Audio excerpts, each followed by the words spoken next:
Hello friends, welcome to Gyansheel education. तो जैसा कि आपको पता ही होगा कि एसएससी सीजीएल टीयर 2 2019 का रिजल्ट आया है और बहुत बड़ा मजाक हुआ है बच्चों के साथ में इस रिजल्ट के नाम पे। मैं आपको बहुत सारी चीज़ें बताने वाला हूँ। पिछले साल के हम कट ऑफ भी देखेंगे और इस साल के कट ऑफ से कंपैरिजन भी करेंगे और कुछ चीज़ें आपको क्रिस्टल क्लियर में बताने वाला हूँ जो आपको as a candidate, as an aspirant of SSC आपको पता होना चाहिए। ठीक है, और इसके बाद में आपका फ्यूचर कोर्स ऑफ एक्शन क्या होना चाहिए वो भी आपको पता होना चाहिए कि आपको अब तैयारी आगे कैसे करनी है, क्योंकि ये चल रहा है, ये तो चलता ही रहेगा। ऐसी सिचुएशन में हम अपनी प्रिपरेशन को कैसे कर सकते हैं ये भी हमें समझना बहुत ज़रूरी है। ठीक है, तो सबसे पहली बात तो आपको पता ही होगा कि रिजल्ट अभी आया है टीयर 2 का, और जो जितने बच्चे शॉर्टलिस्ट हुए टीयर 3 के लिए वो उनकी इसमें नाम है, आपकी लिस्ट आ चुकी है पूरी। ठीक है, तो यहाँ पर डिस्क्रिप्टिव पेपर जो आपका 22 नवंबर को हुआ था और टीयर 2 जो है आपका 15 नवंबर, 16 नवंबर और 18 नवंबर 3 दिन चला था, जिसमें 3 दिन आपकी एग्जाम हुई थी टीयर 2 की और जेएसओ और एओ वाली एग्जाम भी हुई थी। अच्छा, यहाँ पर एक और चीज़ है, इस एग्ज़ाम की जो फाइनल आंसर कीज़ हैं वो आपको 28 फरवरी यानी कि आज से 8 दिन बाद एसएससी की वेबसाइट पे अवेलेबल हो जाएगी और वो 1 महीने तक आप देख सकते हो। और जो फाइनल मार्क्स आपके होंगे, जो एग्जैक्टली आपके कितने मार्क्स आपने स्कोर किए, चाहे आप क्वालिफाई करे हो या एग्ज़ाम क्वालिफाई नहीं करे हो, अगर आपको मार्क्स देखना है तो वो आपको टीयर 3 के बाद देखने को मिल सकते हैं। यहाँ पर नोटिस में इन्होंने लिखा हुआ है। अब बात कर लेते हैं रिजल्ट की, और रिजल्ट की एनालिसिस थोड़ी सी कर लेते हैं ताकि हमको क्लैरिटी हो जाए कि एक्चुअली चल क्या रहा है। एक्चुअली रिजल्ट जो आता है एसएससी का सीजीएल का टीयर 2 का, वो आता है अलग अलग लिस्ट में, मतलब कि लिस्ट 1, लिस्ट 2, लिस्ट 3। तो लिस्ट 1 वो होती है जिसमें वो बच्चे जो एओ की पोस्ट के लिए एस्पायर कर रहे हैं उसका कट ऑफ अलग से आता है। फिर लिस्ट 2 में जेएसओ का कट ऑफ आता है और लिस्ट 3 में रेस्ट ऑफ द पोस्ट, मतलब जितनी भी पोस्ट बच गई है इन दोनों के अलावा उन सब का कट ऑफ आता है। जैसे कि आपका इनकम टैक्स इंस्पेक्टर हो गया, सीबीआई की सब इंस्पेक्टर की पोस्ट है, एग्जामिनर या टैक्स असिस्टेंट हो गया किसी भी रिटी में, सीबीआईसी में, इस प्रकार की जितनी भी पोस्ट है अलग अलग रेलवेज में, उन सब का कट ऑफ यहाँ पर होता है। तो आप सबसे पहले तो आप कट ऑफ देख लीजिए। यहाँ पर सारे कट ऑफ एओ के सारी कैटेगरी के कट ऑफ यहाँ पर देख सकते हो और आउट ऑफ 800 है। ठीक है ना, यहाँ पर जो ये कट ऑफ के टोटल मार्क्स जो है वो 800 हैं और कट ऑफ है 517 एओ की पोस्ट का। उसके बाद जेएसओ की पोस्ट का जनरल कैटेगरी का 488 है और उस प्रकार सारी कैटेगरीज के आप देख सकते हो। उसके बाद में जो बाकी सारी पोस्ट हैं उसका कट ऑफ गया है 528। ठीक है, तो एक चीज़ आप समझिए, मैं आपको है ना बता देता हूँ। जनरल के अपन कट ऑफ सबके देख लेते हैं तीनों के।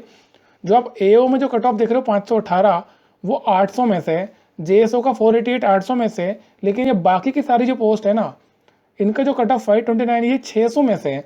मतलब टीयर 1 के 600 नंबर और टीयर 2 के, सॉरी, टीयर 1 के 200 नंबर और टीयर 2 के 400, तो 200 400 मिलाकर के हो गए 600। यानी कि कट ऑफ का मतलब क्या है कि मिनिमम इतने नंबर लाओ तो आप टीयर 2 क्वालिफाई कर पाओ। तो मिनिमम इतने नंबर का मतलब 529 नंबर जो है ना, 529 मार्क्स हैं, ये 600 का 88% है। इसका मतलब क्या हो गया कि मान लो आपने टीयर 1 में 200 में से 200 नंबर ले भी आए तो भी आपको यहाँ पर 88% स्कोर करना पड़ेगा इंग्लिश में और क्वांट में। दैट मीन्स आपको 400 में से 360 नंबर तो लाना ही पड़ेंगे एनी हाउ। ठीक है, ये स्थिति है। और ऐसा हुआ क्यों, इसके पीछे का रीज़न मैं आपको बताऊंगा। उसके पहले आप देख सकते हो पुराने जो कट ऑफ हैं, लिस्ट 1, लिस्ट 2, लिस्ट 3, तीनों 2017, 2018, 2019 का कट ऑफ देख सकते हो। और यहाँ कर कहीं भी 415, 433, जैसे लिस्ट 3 का आप देखोगे 2017 का जो कट ऑफ गया वो 415 गया, 2018 का गया था 433 आउट ऑफ 600, लेकिन इस बार 528 आउट ऑफ 600। तो ये बहुत बड़ा जंप है, लगभग 100 नंबर का, ऑलमोस्ट 100 नंबर ही हो गए। 100 नंबर का जंप है जिसमें कि कई सारे एस्पायरिंग ऐसे कैंडिडेट्स जो कि डिजर्व करते हैं अच्छी जॉब, जो डिजर्व करते हैं एग्जाम में टीयर 3 में आगे डॉक्यूमेंट वेरिफिकेशन के लिए, जॉब लेने के लिए, वो सारे के सारे कंपटीशन से बाहर हो गए केवल और केवल एसएससी की गलती से। और गलती इसमें क्या है, गलती है नॉर्मलाइजेशन। एक्चुअली में जब तीन तीन एग्जाम होती है, 3 दिन एग्जाम चली टीयर 2 का, 15 नवंबर, 16 नवंबर और 18 नवंबर। ठीक है, 3 दिन आपने एग्जाम ली, तो हुआ क्या, 15 और 16 को तो पेपर आया, वो तो ठीक ठाक लेवल आया था, मतलब कि ऐसा लेवल जो एक कंपटीशन देता हो जिसमें कि जो बच्चा ज़्यादा मेहनत करता हो वो अपना ज़्यादा अच्छा स्कोर कर सकता है। लेकिन 18 तारीख को इतना ईजी पेपर दे दिया जिसकी वजह से वो स्टूडेंट जो ज़्यादा मेहनत करता है और वो स्टूडेंट जिसने कम मेहनत करी, दोनों में कोई अंतर ही नहीं रह गया। बिकॉज ईजी पेपर होने का सबसे बड़ा नुकसान उसी को होता है तो ज़्यादा अच्छी पढ़ाई कर रहा है। तो 18 तारीख को जो पेपर बहुत ईजी आया उसको देने वाले बहुत सारे बच्चे ऐसे होंगे जो अनफॉर्चुनेटली कॉम्पिटिशन से बाहर हो गए।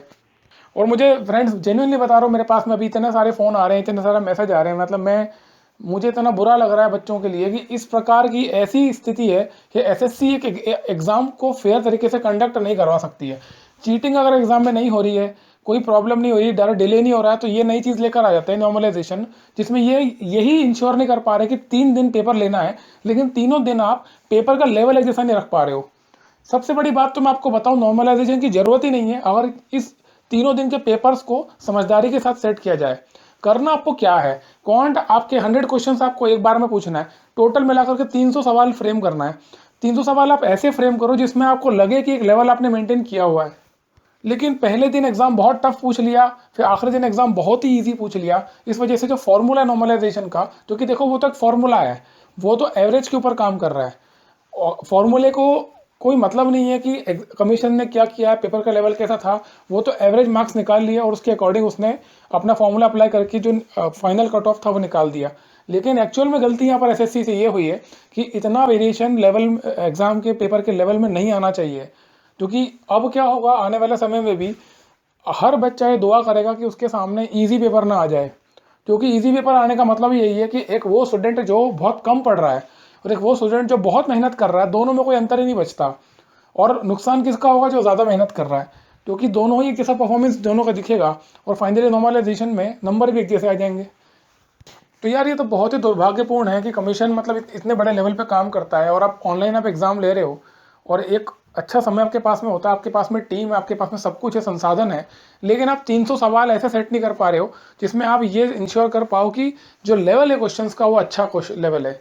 तो इस वजह से बहुत बड़ा नुकसान हुआ है इस बार आप ये नहीं कह सकते कि नुकसान जो हुआ बच्चों का वो एग्ज़ाम डिले होने की वजह से हुआ है या कोई चीटिंग हुई है। यहाँ पर एक नए तरीके का नुकसान पैदा हुआ है, नॉर्मलाइजेशन। और नॉर्मलाइजेशन ने बहुत बड़ा, अब यहाँ पर एक मैसेज आपको कन्वे हो रहा है कि आपको ये ध्यान रखना है कि अब आपका performance up to the mark होना ही चाहिए।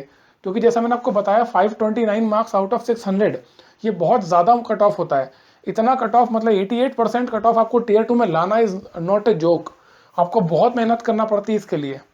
तो अब मैं आपसे ये कहूँगा इसका सॉल्यूशन क्या है। इसका सॉल्यूशन देखो यही है, मैं आपको हर बार कहता हूँ कि आप सबसे पहले सिलेबस ख़त्म करो और उसके बाद में केवल और केवल एक्यूरेसी पे काम करो, उसके बाद में आप स्पीड पे काम करो। आप अपना एक्यूरेसी लेवल बहुत अच्छा रखो, कोशिश करो कि जितना आप अटेम्प्ट कर पा रहे हो, जैसे क्वांट आपका होता है या इंग्लिश होता है, या स्पेशली क्वांट की बात करूँगा, ये स्कोरिंग होता है। इसमें मेहनत करके अगर आप अच्छी पढ़ाई कर लेते हो तो आप पूरा स्कोर कर सकते हो, 200 से 200 मार्क्स लाए जा सकते हैं। ठीक है, तो आपको अपनी मेहनत पे भरोसा रखना पड़ेगा। ये चीज़ें तो ऐसी है कि इसमें आप क्या कर सकते हो ना, एसएससी को आप कंपेल कैसे कर सकते हो कि आप इजी पेपर बनाओ या टफ पेपर बनाओ।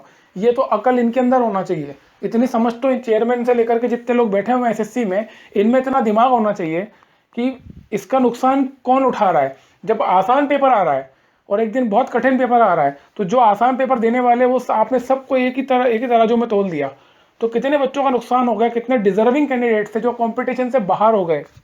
तो इसमें तो आप प्रोटेस्ट भी करोगे तो क्या प्रोटेस्ट करोगे, इसमें अगर आप कुछ अपने रिप्रेजेंटेशन डालो या कुछ कंप्लेंट भी करना चाहते हो तो क्या ही कर लोगे ना। ये तो समझ की बात है। ठीक है, ये कहूँगा कि जिन जिन लोगों का कट ऑफ क्लियर हो चुका है, जो पार पा चुके हैं, जो बाहर निकल चुके हैं इसके, उनको बहुत सारी शुभकामनाएं। जिनका नहीं हुआ है उनसे ये कहूँगा कि ज़िंदगी देखो इतनी छोटी नहीं होती है कि एग्ज़ाम पे आपकी ख़त्म हो जाए। 2020 वाले एग्ज़ाम की अगर आप तैयारी कर रहे हो तो अच्छी तरह से तैयारी करो, उसकी काफ़ी समय, अभी 100 दिन आपके पास में है और ये बहुत अच्छा समय है। अच्छे से पढ़ाई करो और कोशिश करो आप अच्छा स्कोर कर सको। वो थोड़ा बहुत अगर धार्मिक हो तो दुआएं भी करो कि आपका जो पेपर है वो आसान शिफ्ट में ना आ जाए, आपका पेपर जो वो कठिन वाली शिफ्ट में आए, ताकि नॉर्मलाइजेशन में आपको उसका एडवांटेज ज़्यादा से ज़्यादा मिल सके। तो इस वीडियो फ्रेंड्स यहाँ तक इतना ही था। Thank you so much.